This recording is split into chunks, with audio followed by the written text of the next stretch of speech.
윈도우 설치 후 기본 설정을 어떻게 해야 될까요? 제가 하는 방법입니다. 한번 보세요.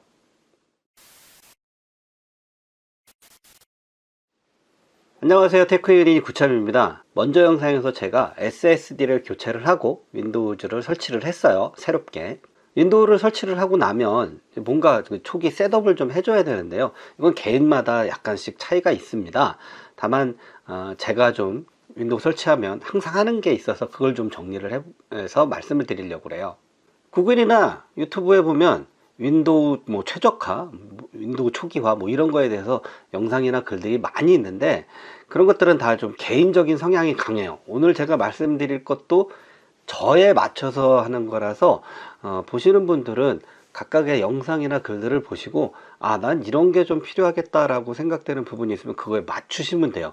꼭 누가 얘기한 게 100% 맞다, 이거는 100% 틀리다, 이거는 사실 없습니다.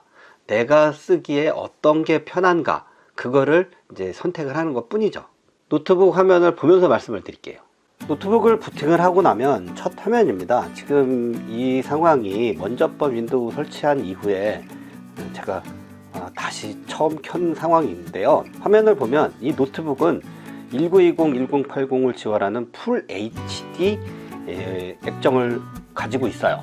근데 노트북 화면이 작다 보니까 윈도우즈 자체적으로 이 배율을 좀 키워서 글씨가 크게 보이도록 그렇게 해놨어요.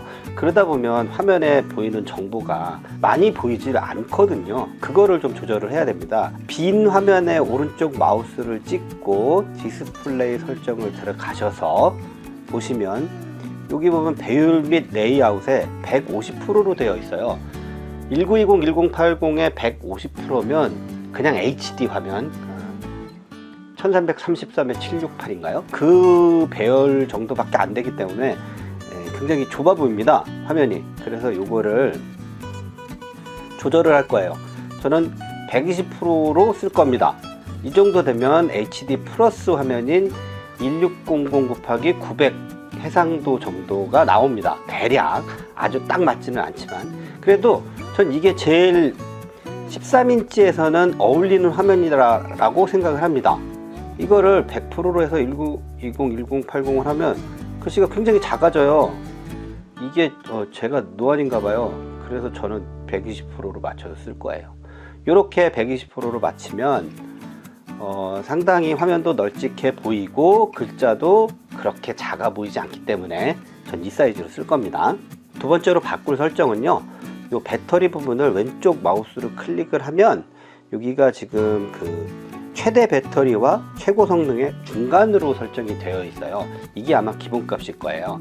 이거를 저는 이게 노트북이 워낙 저전력을 사용하기 때문에 그냥 최고 성능으로 쓸 겁니다. 이렇게 놓으면 성능을 최대로 뽑아내되 이 배터리 자체가 오래 가니까 배터리가 모자랄 일은 사실은 거의 없어요.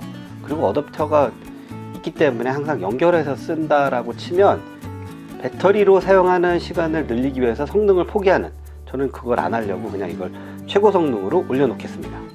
세 번째는 이 검색창인데요. 이 검색창이 여기 보면은 꽤나 큰 부분을 차지를 하고 있어요. 그래갖고 여기 아이콘 들어갈 게 몇 개 없거든요. 그래서 요거를 줄여 볼게요. 여기다가 마우스를 위치를 하고 오른쪽 마우스를 클릭을 합니다. 그러면 위에 검색이라고 있고요. 여기에 보면 상자 표시가 있는데 이걸 아이콘 표시로 할 거예요. 아이콘 표시로 바꾸면 이렇게 작아집니다. 어차피 검색을 하기 위해선 이 돋보기를 한번 눌러야 돼요. 그러면 여기에 검색할 수 있게 이렇게 타이핑이 가능합니다. 이거를 굳이 크게 해놔서 이 칸을 차지하는 것보다는 어차피 여기다 마우스를 한 번씩 클릭을 해야 돼요. 그렇기 때문에 이거를 작게 하겠습니다. 얘를 없애고 마우스 오른쪽 클릭, 검색에서 아이콘 표시, 이렇게 되면 여기가 널찍해집니다. 세 번째는요, 저는 여기가 이 아이콘이 들어가 있는 걸 이렇게 한번 클릭을 해서 이게 구동이 되면 이게 요만해지거든요. 이거를 좀 크게 바꿔 볼 거예요. 어떻게 하냐면 요 상태 바에서 오른쪽 마우스 아무데나 찍습니다. 작업 표시줄 설정으로 들어가서 여기서 여기 항상 레이블 숨기기로 되어 있는 화면 작업 표시줄 단추 하나로 표시, 요거를 항상 레이블 숨기기에서 작업 표시줄이 꽉 찼을 때 이걸로 선택을 합니다. 그러면 어떻게 되느냐, 지금 보이시죠? 얘가 이렇게 크게 보입니다. 닫으면 아이콘으로 바뀌고요. 구글을 누르면 구글이 쫙 커집니다. 얘도 쫙 커지죠. 근데 이걸 탐색기를 하나를 더 띄워 볼게요. 그러면 하나가 더 생겼죠. 다시 하나 또 띄워 볼게요. 또 하나가 여기까지 꽉 찰 때까지 만들어 볼게요.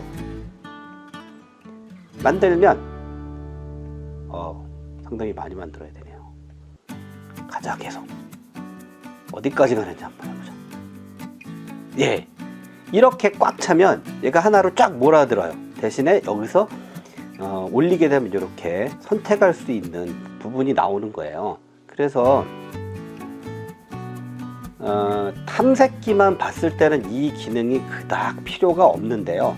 만약에 엑셀을 쓴다던가 아니면 워드 프로그램을 쓴다던가 할 때는 문서를 두세 개 창을 열어놓을 때 하나, 둘, 셋 이렇게 창이 보이는 거예요. 아이콘으로. 대신에 그게 너무 많아져 가지고 여기가 꽉 찼다. 그럴 때는 엑셀 아이콘 하나, 워드 아이콘 하나 이런 식으로 줄어들죠. 이게 참 저한테는 맞는 것 같아서 전 이렇게 설정을 해놓고 씁니다. 그 다음 설정은 요 돋보기를 눌러보면 내가 기존에 썼던 것들이 이렇게 리스트에 나오게 됐어요. 제가 그 구글 크롬을 하나 설치를 했더니 그게 이렇게 나와요.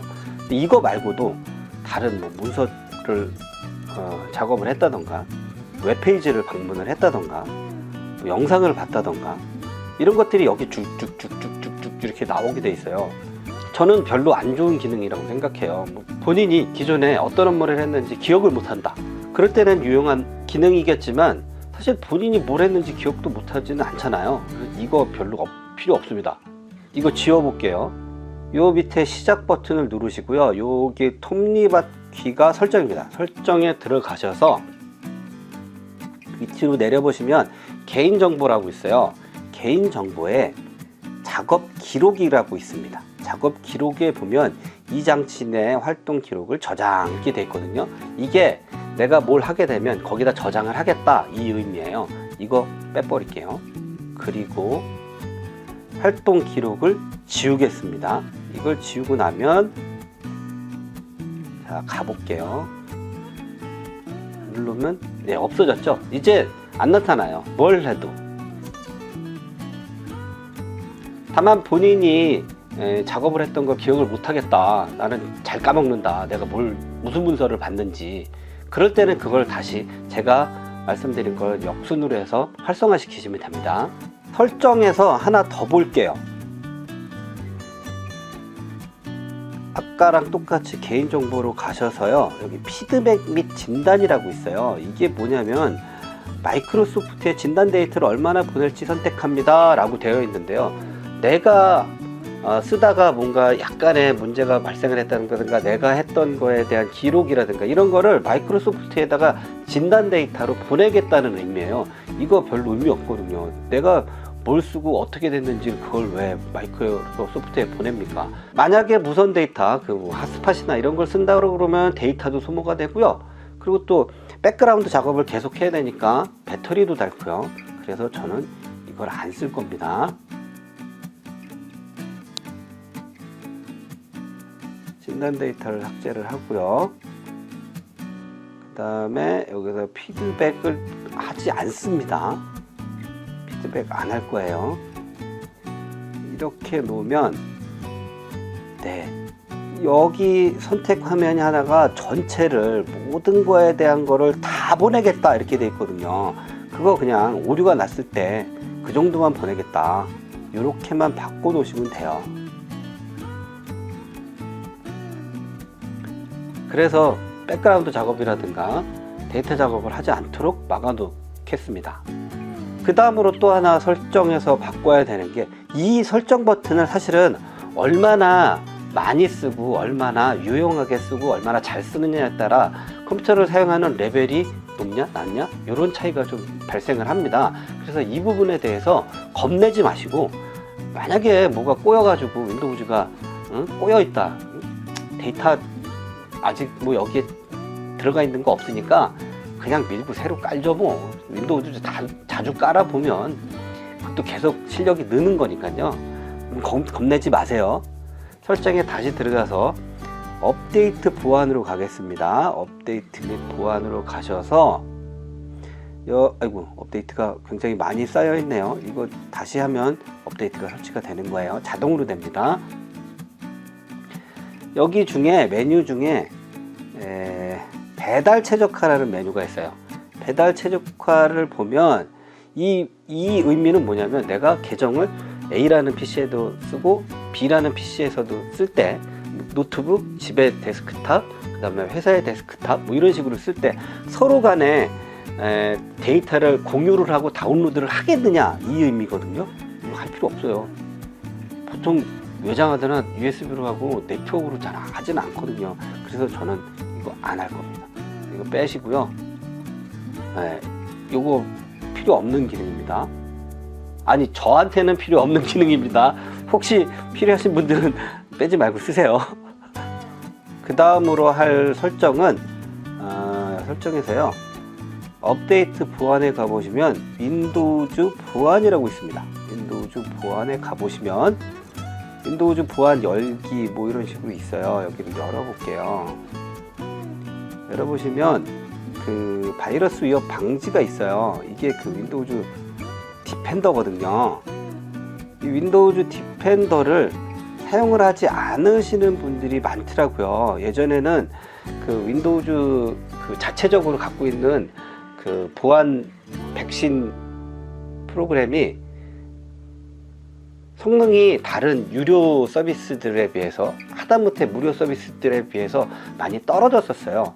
그러다 보니까 이 윈도우즈 디펜더를 사용을 하지 않았었어요.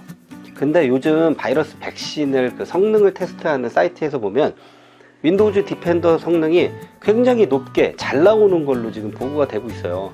굳이 다른 서비스 뭐 메가피나 V3나 알약이나 뭐 이런 것들 서드파티 쓰지 마시고 그냥 윈도우 디펜더 쓰세요. 이게 더 나아요. 바이러스 위협 방지 들어가셔서 여기 보면 바이러스 및 위협 방지 설정이 있어요. 설정에 들어가 보시면 여기에 윈도우 디펜더를 실시간 보호를 끄시는 분들이 많더라고요. 이거 그냥 쓰세요. 디펜더가 굉장히 잘 잡아요. 꽤나 성능이 나쁘지 않아요. 그래서 그냥 저는 윈도우 디펜더를 쓰지 다른 백신 프로그램 잘 안 씁니다. 제가 하는 윈도우 초기화 설정은 이렇습니다. 화면 처음에서도 말씀드렸다시피 이거는 보시는 분들이 선택을 해야 되는 부분이기 때문에 이것저것 만져보시면서 본인이 선택을 해보세요. 오늘도 제 영상 봐주셔서 감사하고요. 제 영상이 조금이나마 도움이 되셨다면 좋아요와 구독 잊지 말아주세요. 감사합니다. 안녕.